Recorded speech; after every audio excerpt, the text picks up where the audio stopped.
Bienvenidos todos ustedes, les saluda el magíster Arturo Zapata Avellaneda y vamos a dar inicio el día de hoy a esta sesión sobre las clases de violencia contra la mujer y los integrantes del grupo familiar. Les había mencionado bien que la mujer ha venido escalando posiciones en el desarrollo de las relaciones sociales en la actualidad, y es importante tener en cuenta esa situación porque lamentablemente, y aquí es donde yo quiero entrar a decir esto, lamentablemente normas como estas no tendrían por qué ser necesarias si tuviéramos un mundo en el cual existiera un respeto por parte del hombre hacia la mujer y viceversa. Hay muchas normas jurídicas que ahora protegen a la mujer, situación que hasta hace algunos años no ocurría en nuestro país. No obstante ello, hay que saber también señalar que si bien es cierto hay normas que protegen a la mujer y la protegen justamente jurídicamente por el hecho de ser tal, también deberían existir, para hacer las cosas más igualitarias, normas que tal vez protejan a los caballeros, a los varones, al no existir, por ejemplo, un ministerio que vea los temas de los varones. Existe el tema del feminicidio, lo cual es un delito totalmente terrible, ¿correcto? Pero no existe, para el caso de los varones, una forma jurídica, un delito regulado como tal en la legislación peruana. Bien, entonces, existen algunas situaciones que son importantes que deben mantener la igualdad entre varón y mujer. Pero no podemos tampoco negar de que existen algunos varones que lamentablemente cometen abusos contra las mujeres, generando situaciones de violencia. Pero la normatividad peruana no solamente se ha quedado en regular esa violencia específicamente para las mujeres, sino que también ha creído conveniente hacerlo con los demás integrantes del grupo familiar. Bien, ya vamos a ver en qué consiste eso. El día de hoy vamos a hablar sobre los temas principales de la norma, bien, de esta ley de violencia contra las mujeres y los integrantes del grupo familiar. Vamos a hacer referencia a su texto único ordenado, bien, de esta ley. En tal sentido, el temario que vamos a desarrollar en esta sesión es el siguiente. Veamos. Tenemos primero el desarrollo del texto único ordenado de la ley 30.364, que es precisamente la ley para prevenir, sancionar y erradicar la violencia contra las mujeres y los integrantes del grupo familiar. Segundo, veremos los temas relacionados en el reglamento de esta ley, y también veremos el Sistema Nacional Especializado de Justicia para la protección y la sanción de la violencia contra las mujeres y los integrantes del grupo familiar, y terminaremos dando un vistazo a lo que es la Política Nacional de Igualdad de Género. Ese será el desarrollo de esta sesión. ¿Bien? Veamos. Comenzamos entonces con el primer tema. Vamos a analizar el texto único ordenado de la ley 30.364, ley para prevenir, sancionar y erradicar la violencia contra las mujeres y los integrantes del grupo familiar. ¿Bien? Es el decreto, este texto único ordenado, porque han venido muchas modificatorias a la ley. Este texto único ordenado fue aprobado mediante Decreto Supremo 004-2020-MIMP, ¿correcto? Que hace referencia precisamente a la norma vigente. En tal sentido, vamos a comenzar ese análisis de este texto único ordenado, bien, con lo que son las disposiciones sustantivas para la prevención, sanción y erradicación de la violencia contra las mujeres y los integrantes del grupo familiar en su capítulo primero, que son las disposiciones generales. En tal sentido, tenemos que esta norma jurídica, a ver un momentito, tenemos que esta norma jurídica tiene un objeto básico. El objeto de la ley es el de prevenir, erradicar y sancionar toda forma de violencia producida en el ámbito público o en el ámbito privado contra las mujeres por sus condiciones de tales y contra los integrantes del grupo familiar.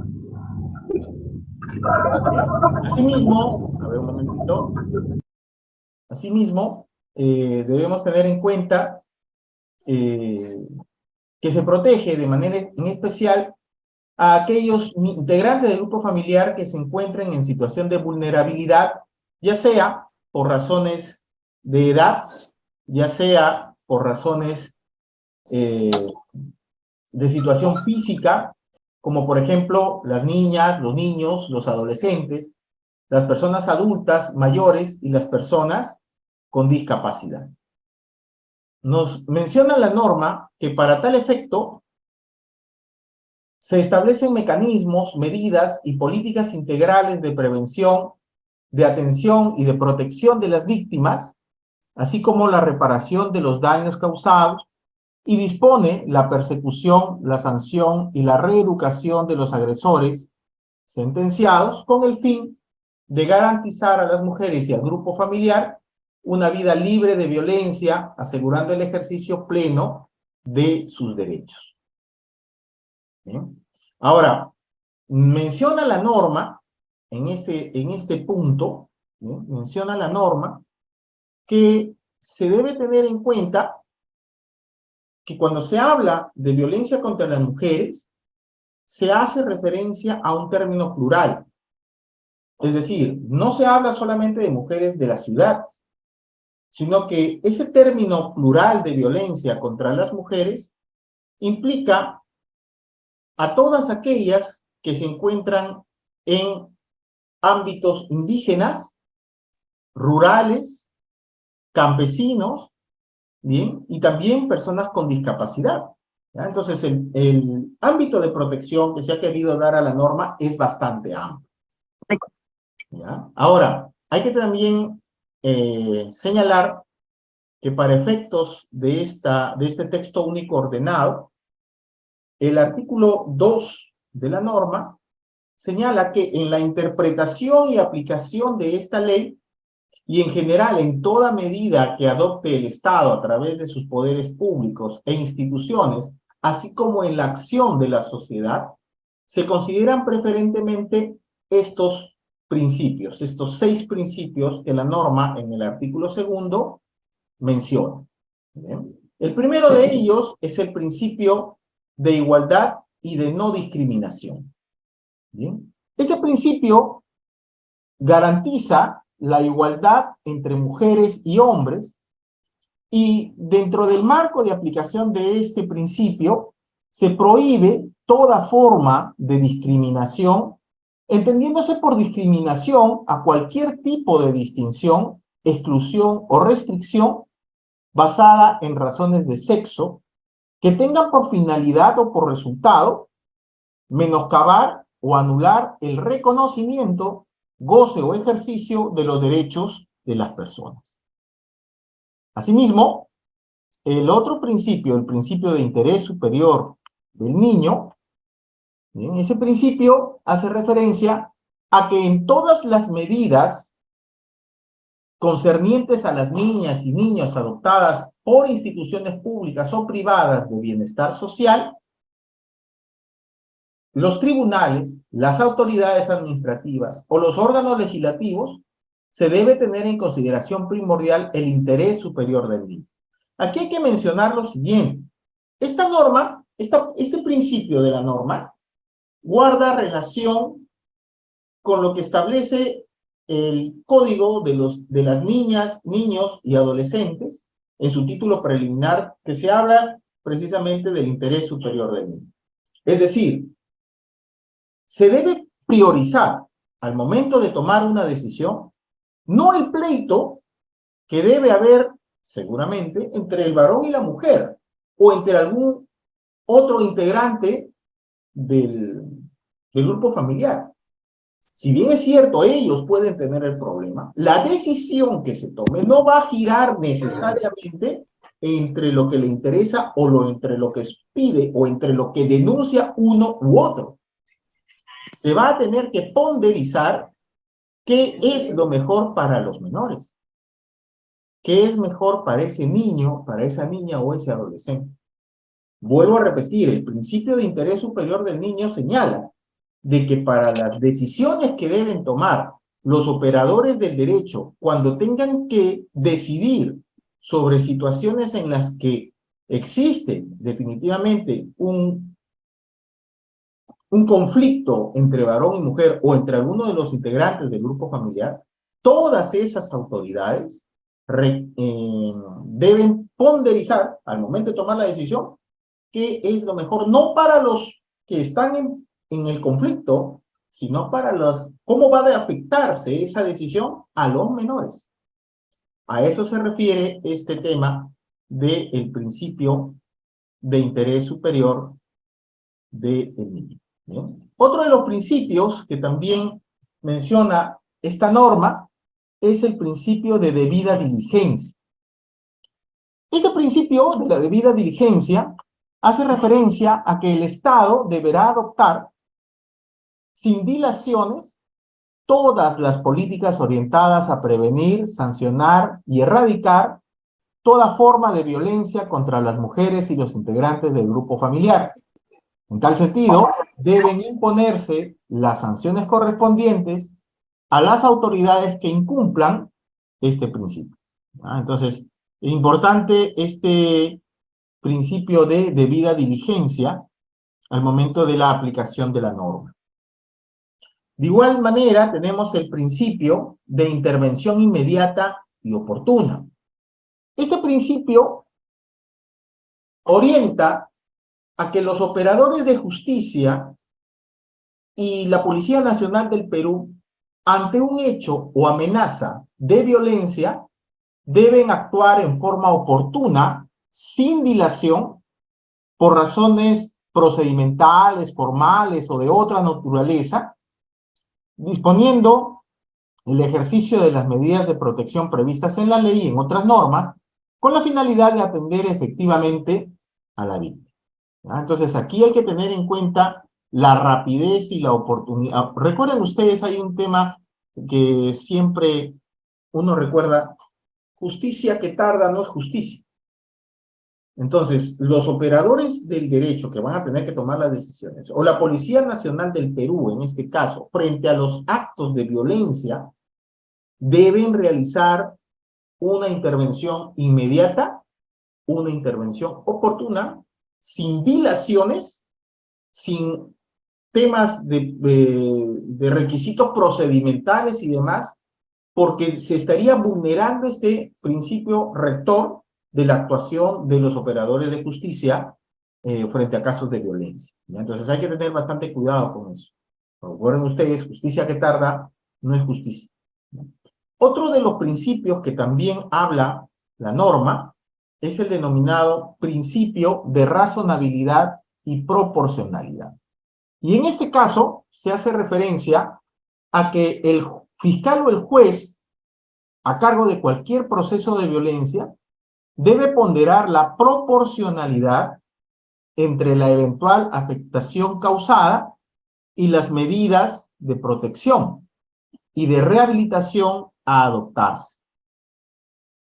Para ello, debe hacer un juicio de razonabilidad, bien, de acuerdo con las circunstancias del caso, emitiendo sus decisiones que permitan proteger efectivamente la vida, la salud y la dignidad de las víctimas. ¿Bien? También debe tenerse en cuenta que la adopción de estas medidas se adecúan a las fases del ciclo de la violencia y a las diversas tipologías que presenta la violencia contra las mujeres y los integrantes del grupo familiar. Bien, entonces, a eso se refiere el tema del principio de razonabilidad y de proporcionalidad.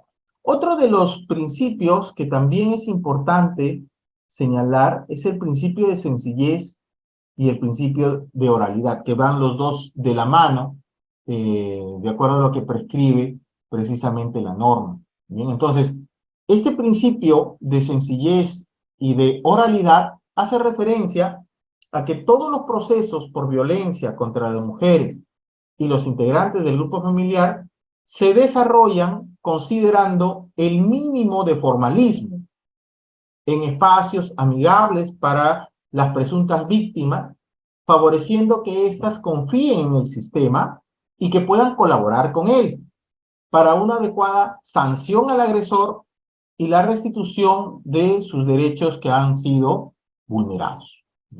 Entonces tenemos estos principios que señala esta primera parte de la ley 30.364, que son el principio de igualdad y de no discriminación, el principio de interés superior del niño, el principio de la debida diligencia, el principio de intervención inmediata y oportuna, el principio de sencillez y oralidad, y el principio de razonabilidad y proporcionalidad. Doctor Zapata, pero ¿por qué es que a veces las normas tienen principios dentro de su articulado? O sea, ¿qué sentido tiene, podría preguntar a alguien, qué sentido tiene que la norma nos dé unos principios?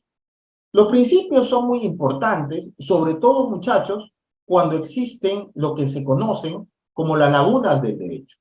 Ustedes saben que el legislador, sobre todo en el caso del legislador peruano, tiene que ponerse a ver todo el abanico de posibilidades que, que puede ocurrir en un grupo familiar o entre las mujeres y ver cómo es que se pueden manifestar esas conductas violentas y debe reprimirlas en consecuencia. Sin embargo, a veces hay cosas que al legislador se le pueden escapar. Y cuando se le escapa algo al legislador, ocurre que en la norma existe un vacío o existe un defecto. ¿Correcto? El vacío, ¿qué cosa es? El vacío es falta de norma. Es decir, en este caso, tal conducta no está tipificada adecuadamente. O, bien, ese es el defecto. Y el vacío es que no hay norma. Frente a esa situación no hay norma. Entonces, ustedes saben que es principio de la administración de justicia que no se puede dejar de administrar justicia ni por vacío ni por defecto. Vuelvo a repetir, ¿qué cosa es defecto? El defecto es la imprecisión de una norma. ¿Qué cosa es vacío? El vacío es la ausencia de norma. Entonces, cuando un operador de justicia se encuentra frente a esa situación y tiene que tomar una decisión, es necesario que fundamente su decisión en base a algunos de estos principios. ¿Con qué finalidad?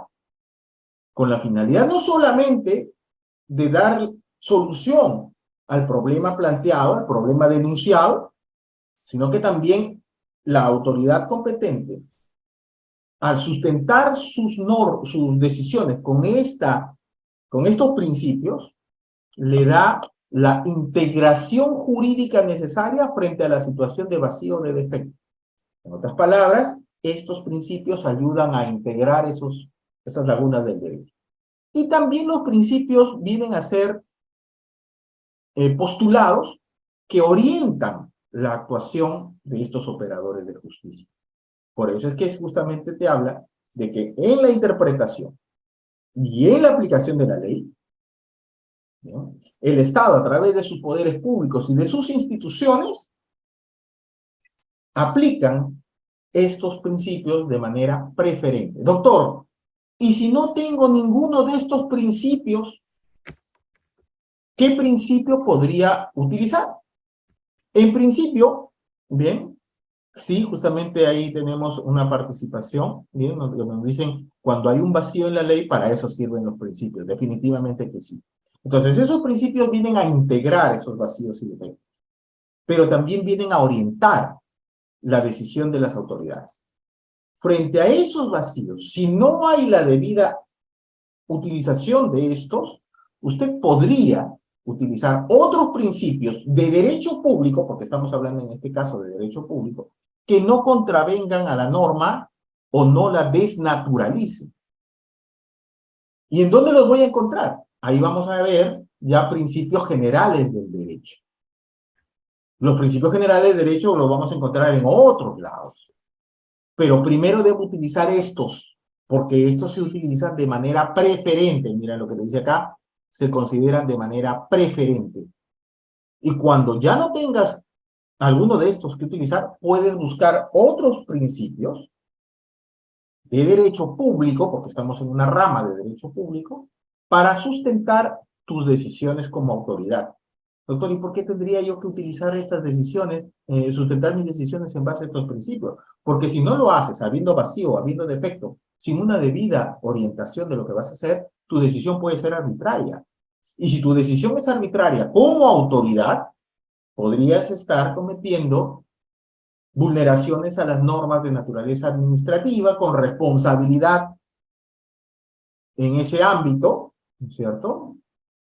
Procesos administrativos disciplinarios. Podrías también tener la vulneración de los derechos de los justiciables, que en este caso podría llevar a un tema de responsabilidad civil si es que se les ha causado algún daño, traducida en una indemnización, o podría haber un problema penal, ¿correcto? Si es que hubiera alguna vulneración en ese sentido a las normas del Código Penal. Entonces podrías tener algún tipo de responsabilidad como autoridad si no orientas tus decisiones en base a estos principios. Pero la norma, además de los principios que se están mencionando, señala que las autoridades deben también, al aplicar esta norma, considerar los siguientes enfoques.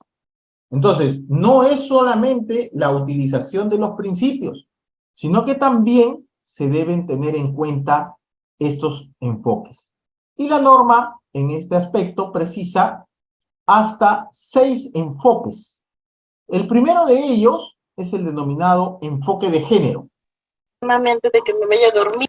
Este enfoque de género, bien, reconoce la existencia de circunstancias asimétricas en la relación entre hombres y mujeres, construidas básicamente sobre la base de las diferencias de género que se constituyen en una de las causas principales de la violencia hacia las mujeres. Este enfoque debe orientar el diseño de la estrategia de intervención orientadas al logro de la igualdad de oportunidades entre hombres y mujeres. Entonces, no debería haber ese tema de diferenciación entre unos y otros. Aquí hay que tener cuidado. Ciertamente, hombres y mujeres, ustedes lo saben, hombres y mujeres son diferentes. ¿Bien? Son diferentes. El hombre tiene una forma de pensar, esa forma de pensar a veces es influenciada por la forma en que ha sido educado, o es influenciada por la manera de cómo se comporta la sociedad en la que vive o se desarrolla, ¿correcto? O está basado en ideas, ¿correcto? Que pueden generar esas diferencias entre hombres y mujeres. De suerte entonces que a veces ocurre que hay el tema del machismo o el tema del feminismo. Y obviamente, ni uno ni otro, llevado al extremo, es algo bueno.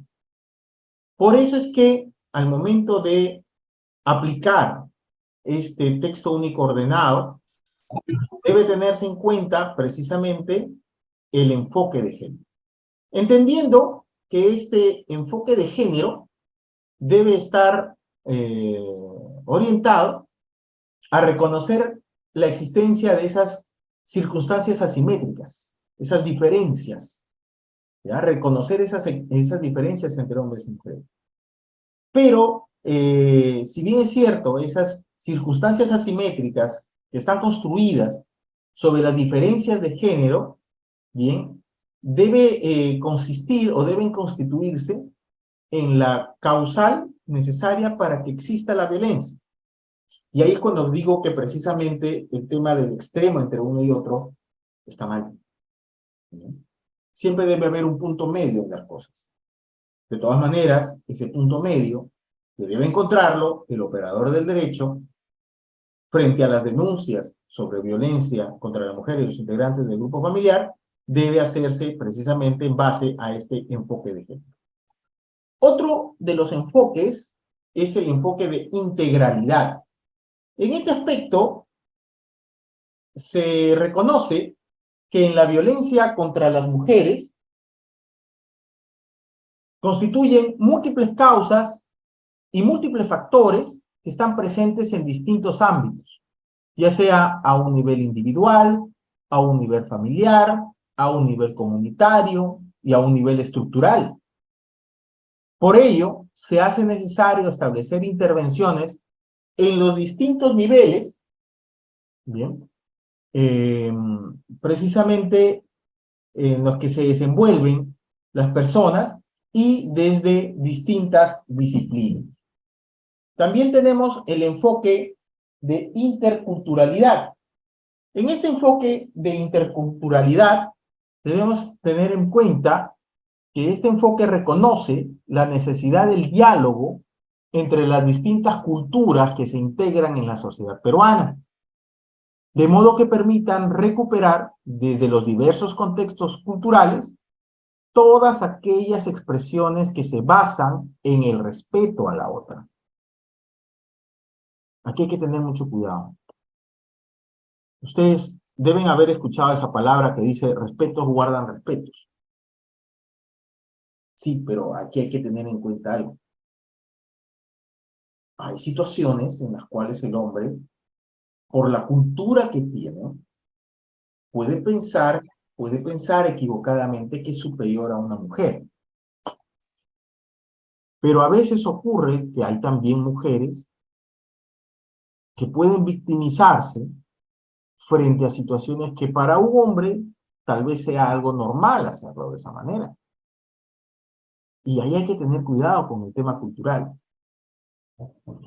Yo recuerdo mucho una situación, yo estudié en Lima, y recuerdo que en una oportunidad mi persona iba viajando en un ómnibus interprovincial, porque así se hace allá en la ciudad de Lima, cuando uno es estudiante. Y recuerdo mucho pasar por una de las calles del centro de Lima y ver como un hombre le estaba golpeando a una señora. Obviamente,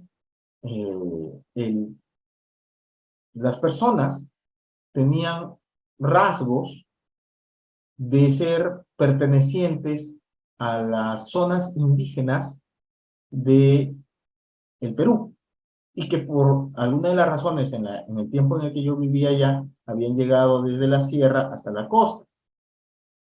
Y el hombre le golpeaba y le golpeaba a la señora, y me llamó muchísimo la atención y me indigné. Bajé del ómnibus y le increpé la situación al caballero diciéndole, oye, ¿qué haces? ¿Por qué le estás pegando? ¿Qué cosa tienes? Y me sorprendió la respuesta de la señora a quien le estaban golpeando. Porque la señora dijo, me increpó y me dijo esto, oiga, ¿usted por qué se mete? Él es mi marido y puede hacer lo que dé la gana. Sinceramente, no sabía qué responder. Por eso es que hay que tener en cuenta este enfoque intercultural, porque a veces esa forma de entender las cosas propia de una cultura es diferente a la situación o a las ideas que uno puede tener, que tal vez puedan ser diferentes. Es por esa razón que este enfoque de interculturalidad reconoce la necesidad de esa conversación, de ese diálogo entre las diversas culturas que integran a nuestra sociedad. El Perú es un país multicultural. ¿Bien? Entonces, pensar que son las cosas iguales a como ocurren en la ciudad no es necesariamente así. Por eso es que he puesto este ejemplo. Ahora, también es verdad que en este enfoque de interculturalidad debe tenerse en cuenta que no pueden admitirse o aceptar prácticas culturales discriminatorias, ¿no es cierto?, que toleran precisamente la violencia o que obstaculizan el goce de igualdad de los derechos entre personas de géneros diferentes. Otro de los enfoques es el enfoque de derechos humanos. Este enfoque de derechos humanos reconoce que el objetivo principal de toda intervención en el marco de esta ley debe ser precisamente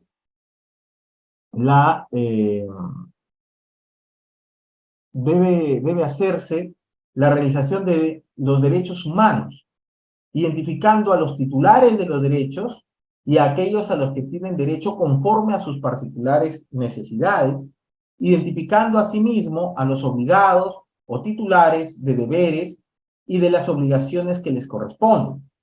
Se procura, en este caso, fortalecer la capacidad de los titulares de derecho para reivindicar estos y de los titulares de deberes para cumplir sus obligaciones. ¿Bien?